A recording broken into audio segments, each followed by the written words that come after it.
അതാ അങ്ങോട്ടേക്ക് നോക്കൂ. വോട്ട് വയ്ക്കാൻ വരുമ്പോ ചിരിച്ചു കാണിച്ചിരിക്കും, നമ്മളെ കെട്ടിപ്പിടിക്കും, ഭയങ്കരമായിട്ട് സംസാരിക്കും. നമ്മളൊക്കെ ഒന്നല്ലേ എന്റെ കല്യാണി. അപ്പൊ എങ്ങനെ വിലയിരുത്തും അയാളെ? ആ ഒരു വ്യക്തി നമുക്ക് എന്ത് ചെയ്തു തരും, ആ പാർട്ടി ബേസ് തന്നെ ഞാൻ നോക്കി വോട്ട് കൊടുക്കുള്ളൂ.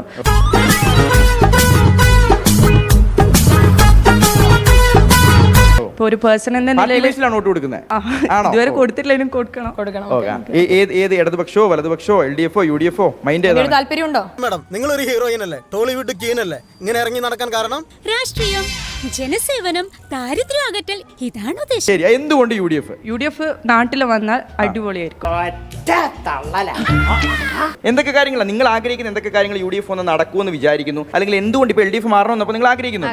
എന്തുകൊണ്ടാണ് മാറണമെന്ന് ആഗ്രഹിക്കുന്നത്? നിങ്ങൾ എന്തുണ്ടാക്കാനും ശരി മുഖ്യമന്ത്രി രാജിവെക്കണം, എനിക്കതേ പറയാനുള്ളൂ. നമ്മളിപ്പം നിന്നുകൊണ്ടിരിക്കുന്ന ആ ഒരു ഭരണം കുറച്ച് അധികം മോശമല്ലേ? നമ്മൾ വിചാരിക്കുന്ന കാര്യങ്ങൾ നടക്കുന്നില്ല. ഇതൊക്കെ എന്റെ തലയിലാവൂലോ. അതെങ്ങനെ നിന്റെ തലയിലാവണം? പിന്നെ നീ കയറിയേക്കോ? അതിന്റെ ഒരു കുറവ് മാത്രമേ ഉള്ളൂ. അങ്ങനെയാണോ? ഈ LDF വരും എല്ലാം ശരിയാവുന്നു പറഞ്ഞു, പക്ഷെ ഒന്നും ശരിയായില്ലേ? എന്തോ കുത്തി പറയുന്ന പോലെ എനിക്ക് ഫീൽ ചെയ്യുന്നുണ്ട് കേട്ടോ. ഫസ്റ്റ് ടൈം LDF ഭരണത്തിൽ വരുന്ന സമയത്ത് ഞാൻ സ്കൂളിൽ പഠിക്കുന്ന ഒരു കുട്ടിയായിരുന്നു.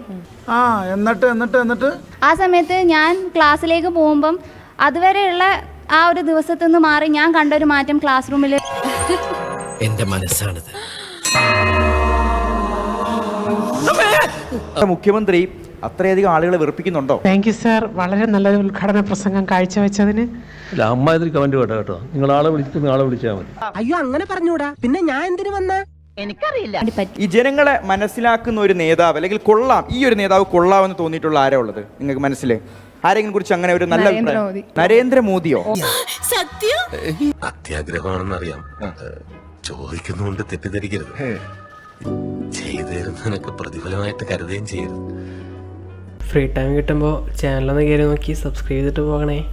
എന്നാ പിന്നെ ഞങ്ങൾ ഇറങ്ങട്ടെ. നമസ്കാരം കേട്ടോ, പോവാൻ മോനെ.